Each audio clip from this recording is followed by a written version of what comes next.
Hello students, welcome to the session. I am Sangeeta Ghosh and I shall continue the explanation of the fourth chapter of microeconomics, the theory of a firm under perfect competition. Stay attentive.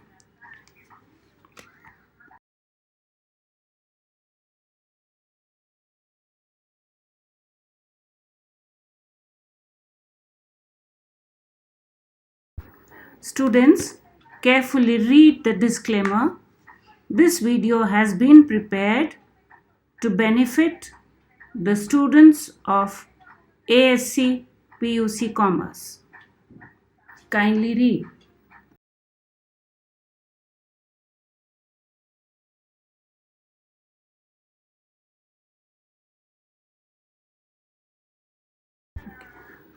So, are we ready? Let's start. So far, in this fourth unit of the theory of the firm under perfect competition, the topics covered by my team members with you are as follows: the perfect competition, defining features, revenue, average revenue, marginal revenue, profit maximization, and the profit maximization problem.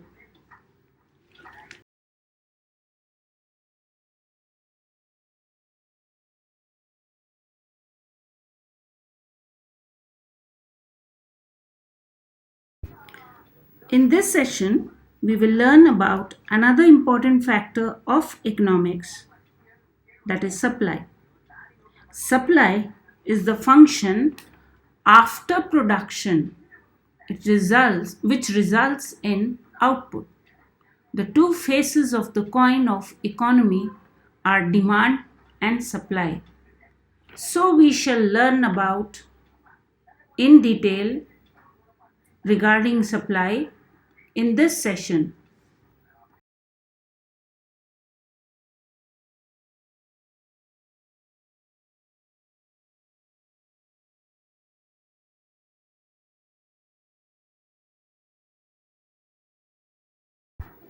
Let us understand a few examples of supply of different things where either there is less quantity of supply or excess of supply.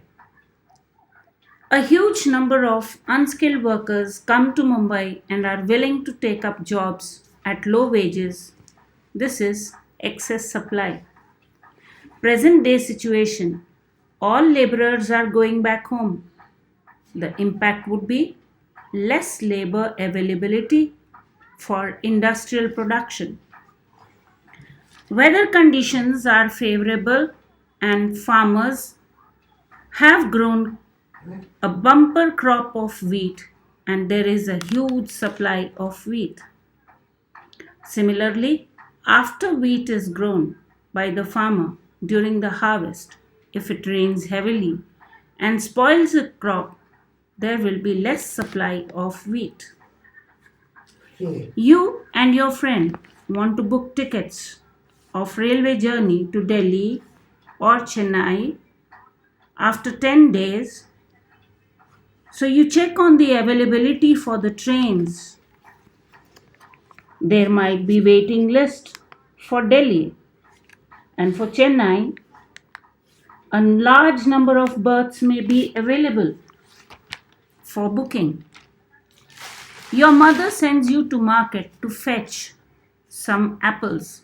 In the market, you find huge heaps of watermelons and melons everywhere, and the apples you want to buy are only in small quantities with just two fruit sellers.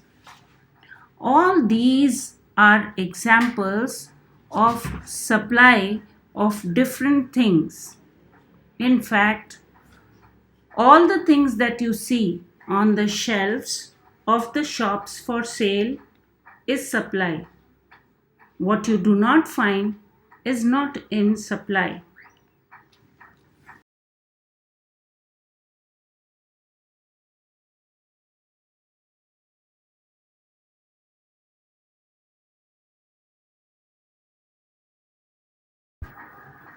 Let us understand the meaning of supply. Supply is a fundamental economic concept that describes the total amount of a specific good or service that is available to consumers. Kindly think about the examples I gave you a little while ago. Accordingly, the quantity of good that a firm chooses to sell at a given price with a certain given technology and given the prices of factors of production is called as supply. In economics, supply is the amount of a resource that firms produce. Let me give you an example. A farmer would sell more mangoes when it is rupees 100 per kg and would keep less mangoes for sale when the price is 20 rupees per kg.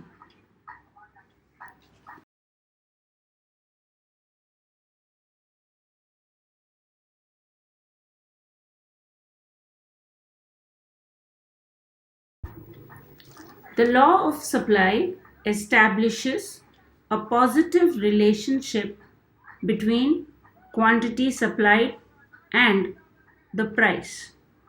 The law of supply states that when the price of a commodity falls, its supply decreases, and when the price of a commodity rises, its supply increases, other things remaining constant. Supply refers to the amount of quantity that a firm is willing to produce or offer for sale in market. A supply schedule can be drawn based upon the different quantities supplied by producers at different prices. A supply schedule can be defined as a relation between the price of the goods or services versus the number of goods supplied. A supply schedule is a table that shows the relationship between the price of the goods and the quantity supplied. It is a tabular format which shows how much one or more firms will be willing to supply at particular prices under existing circumstances of the factors affecting the supply.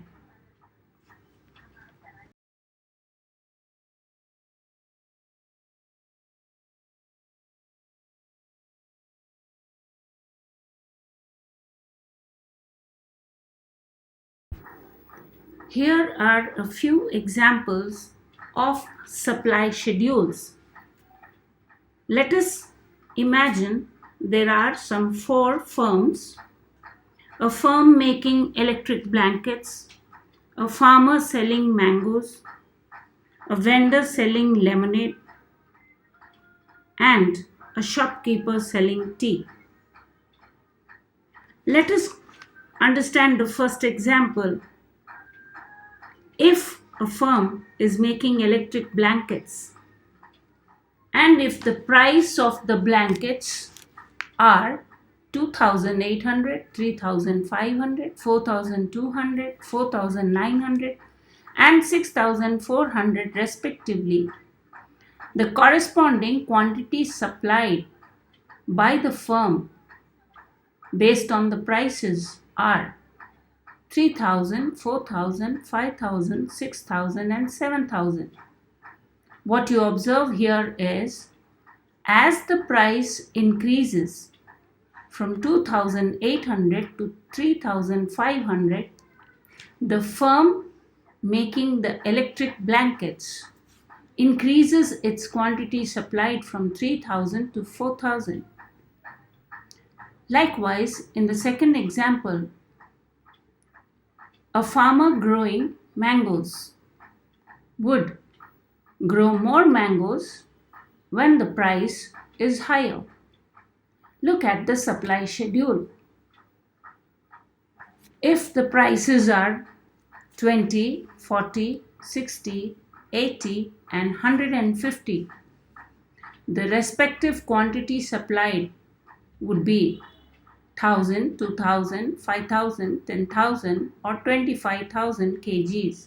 Here again you observe that as the price increases, the quantity supplied by the farmer also increases. These examples establish the law of supply. The third example, a vendor selling lemonade at different prices, 2 rupees, 4 rupees, 6 rupees, 10 rupees and 15 rupees. At these prices, the quantity supplied, the number of glasses supplied by the lemonade vendor would be 20, 38, 50, 65 and 125 respectively. Here again we find that as the price increases, the vendor selling the lemonade increases the number of glasses that he supplies. Likewise, a shopkeeper selling tea packets at different prices of the tea packet, 2 rupees, 5 rupees, 8 rupees, 11 and 15 rupees, the quantity supplied in the number of packets are 100, 200, 340, 440 and 550. Again, in these examples, we find that as the price increases, the quantity supplied also increases.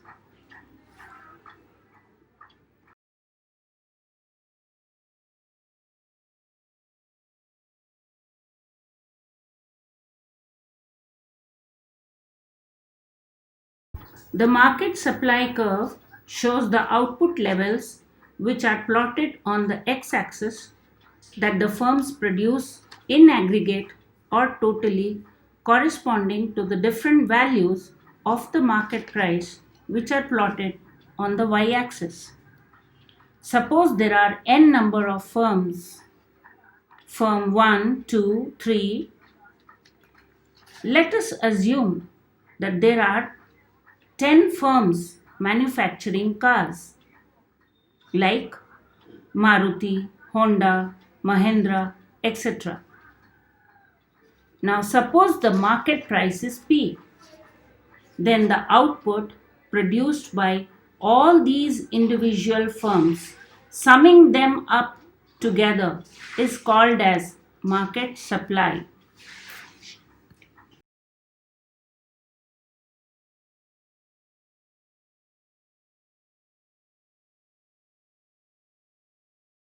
Let us understand how we will derive the market supply schedule and the market supply curve.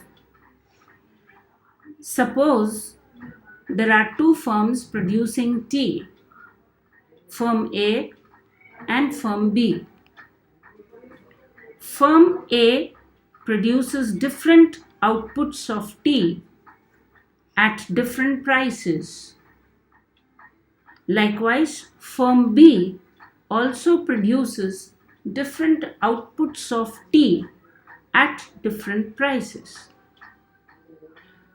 The market supply curve is derived by adding up the outputs of firm A and firm B.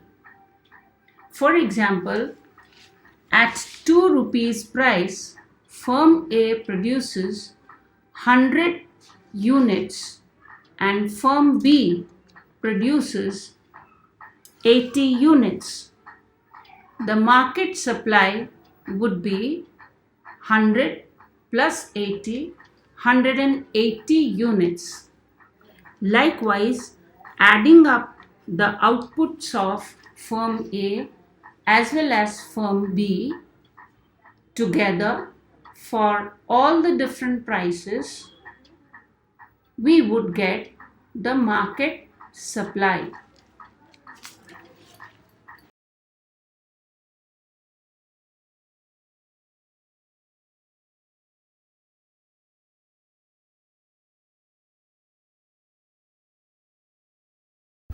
The supply curve is a graphical presentation of the supply schedule that illustrates the relationship between the price of a good and the quantity supplied.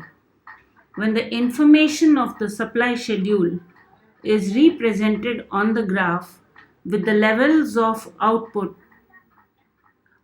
on x-axis and the different price values on y-axis, considering the other factors of production constant.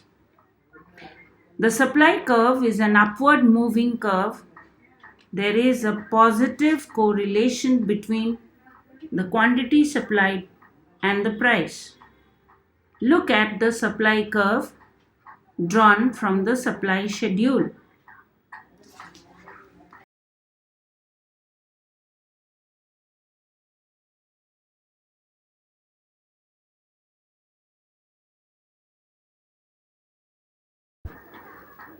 A supply schedule is given as follows. Price of tea per packet 2, 3, 4, 5, 6, 7 and 8, and the respective quantities supplied by the firm are 100, 200, 280, 350, 420, 450 and 490.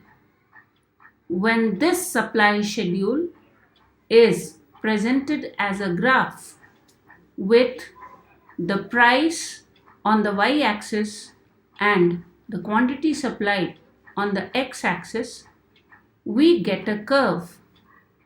This is the supply curve.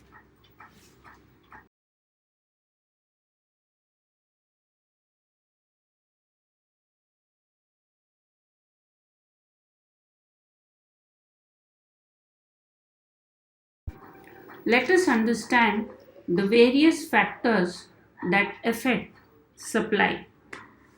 These factors are the price of the commodity, the price of related commodities, the price of various factors of production, the state of technology, and the objectives of the producers. Let us understand how the price of a commodity will affect supply. All other things remaining the same, for any firm, it is more profitable to sell a commodity at a higher price. Therefore, it is natural for the sellers to offer more of a commodity for sale as its price rises. In other words, the price of a commodity affects the quantity of that commodity offered for sale. More will be supplied at higher prices and less at lower prices. Let us understand how the price of related commodities can affect supply. Prices of related goods generally affect the relative profitability of a commodity and thus exercise their influence on its supply. For example, if the price of wheat rises while the price of pulses remains unchanged, the farmers will be tempted to produce more of wheat. They will reduce the production of pulses and bring more land under wheat cultivation. As a result, the supply of wheat will increase while the supply of pulses will decline. Let's understand how the prices of factors of production can affect the supply. Prices of the factors of production also influence the supply of a commodity. When the price of some factor of production rises, the cost of production of all these goods which use this factor also rise. The highest increase in cost will be for that commodity which uses the maximum amount of this factor of production. Therefore, producers of this commodity will try to shift over to some other commodity which can be produced at a lower cost. As a result, the supply of the commodity will decline. Let's understand how the state of technology can affect supply. Technological development results in an increase in the supply of various products. Technological improvements, on one hand, bring down the cost, and on the other, rise the profits of the producers. This naturally provides more incentive to them to increase the supply of their products. And let's now see how the objectives of the producers can affect the supply. In economic theory, it is often assumed that firms operate with a view to maximize their profits. But recently, some studies have also revealed that sometimes firms may wish to capture extensive markets for their products, even if it is at a lesser price, and foregoing a little of their profits. Guided by this objective of increasing their market share, some firms are willing to supply larger quantities of their products even at a lower price, which does not maximize their profit.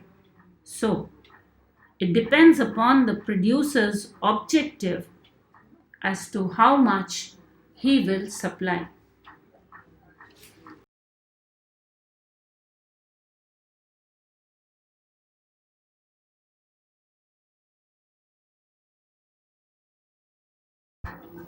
We can derive two types of supply curves: the short run supply curve and the long run supply curve. We shall first understand how to derive a short run supply curve of a firm. There can be two cases of the short run supply curve: when the price is greater than or equal to the minimum average variable costs, and when the price is lesser than the minimum average variable costs.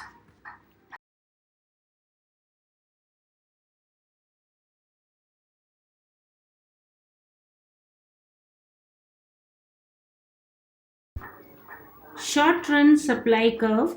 Let us understand the first case and see what are the conditions.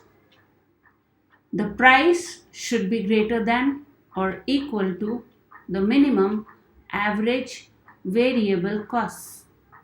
A perfectly competitive firm equates price with its marginal costs.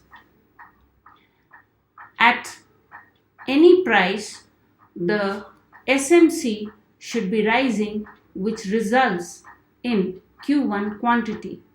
At this point, the average variable cost, or AVC, is also not more than the market price. All the conditions are fulfilled at Q1 quantity.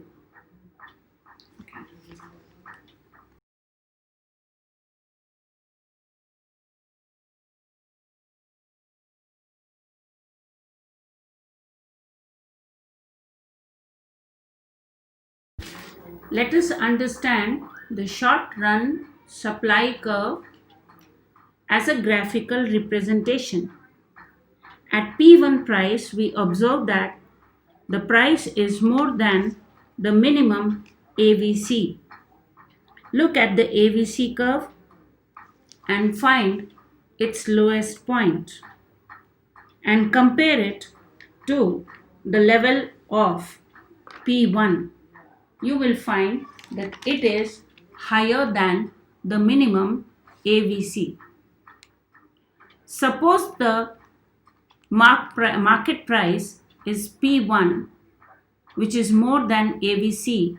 At this particular point, you also find that the SMC, or the short run marginal cost, is on the rising part of the marginal cost curve. At this particular point, the output level is Q1, which does not exceed the market price. At this point, all the three conditions are satisfied. So, at P1 price, the firm's output level in the short run is equal to Q1.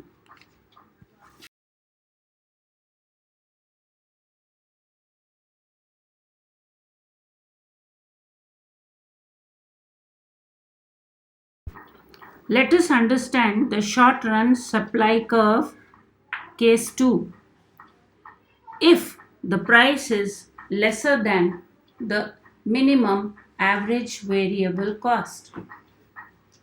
If a profit maximizing firm produces a positive output in the short run, then the market price must be greater than or equal to the average variable cost. At any price lesser than that, the firm would be having a negative output. At P2 level of price, for example, the firm will produce zero output. This is because the AVC or the average variable cost is more. So any output at such price level will result in loss, and no firm would like to make losses. So it is only at P1 level that the firm will produce positive output. And if the market price is P2, the firm will not produce any output as it will incur losses.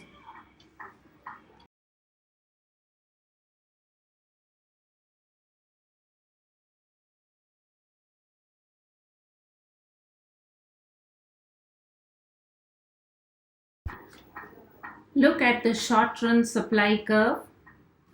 You will find that at any level of output below the price of P1 will result in negative output as it will result in losses. The firm will produce only any output at prices higher than P1.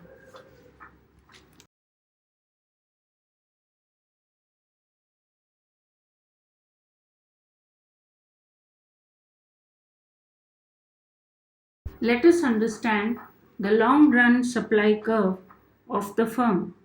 For the long run supply curve, the firm's output level is when the price is greater than or equal to the minimum long run average cost. The firm's profit maximizing output level when the market price is less than the minimum long run AC. The price must be greater than or equal to the long run average cost. On equating the price P1 with LMRC on the rising part, we get Q1 fulfilling all the conditions required for a positive output.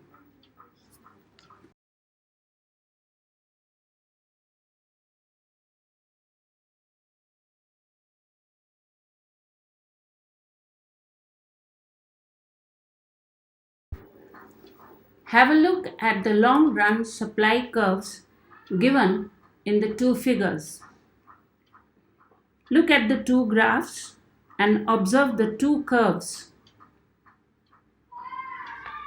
Observe that the LRMC and the LRAC, and now let the price be P1 where the LRMC or the long run marginal cost is on the rising part where it exceeds the minimum, the long run average cost.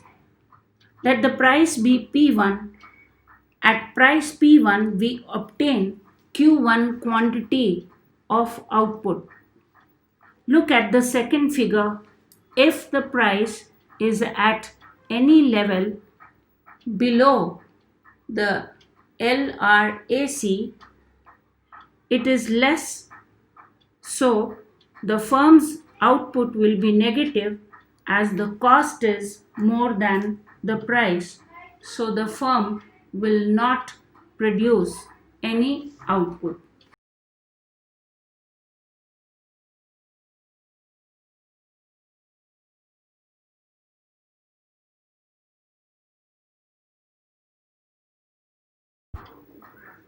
Let us see what is the supply curve of the firm.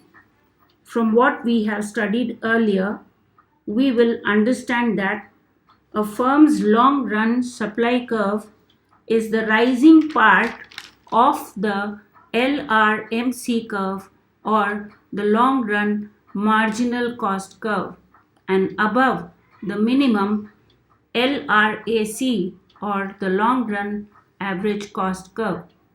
Look at the figure. The bold line on the LRMC curve from the P1 level is the supply curve. Below that, the firm will not have profits to sustain, so the firm will not produce any output.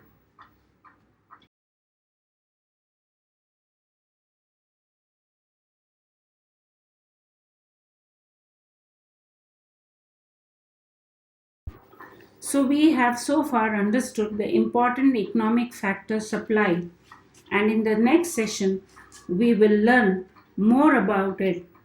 Thank you.